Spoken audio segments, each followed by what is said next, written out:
করছে আর আতপোড়া বিড়িটায় টান দিছি। মনে হলো কারা যেন চেঁচাচ্ছে।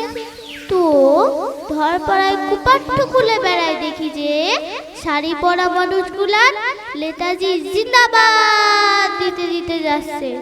সুকুট পাড়ার দৃষ্টি নিয়ে প্রথম থেকে শেষ ত্যাগ ড্যাব ডাবায়া চারিপাড়ে দেখলুম, কিন্তু কোনো নেতারই টিকিটও পাইলেন না। ওহো, শেষ পানে চেইয়া দেখি আদ্রাগুড়ের মেয়েগুলান বিধবার পাড়া শাড়ি পিনে ঘাট দুলাই দুলাই কইরা গাইছে, উঠো গো ভারত লক্ষ্মী।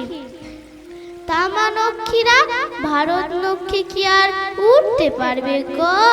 লক্ষ্মী ছাড়া দল তো ওর পিন্ডি চটকাইয়া দিয়াছে। মায়ের ভান্ডার ফাঁক কইরে বউ বেটার সিন্দুক গুছাই লিয়েছে।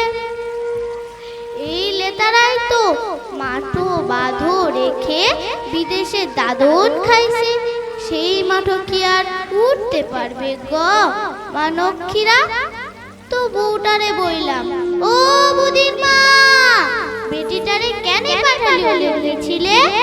তো গোয়াল করা ঝুড়িটো কাকাল হতে নামাই ঝেঁটাটো খেলে রে বইলে, হা মরণ দোষা পোড়া মিমসে ডোকলা, মরণকালে তোর ভ্যামরতি হইছে না?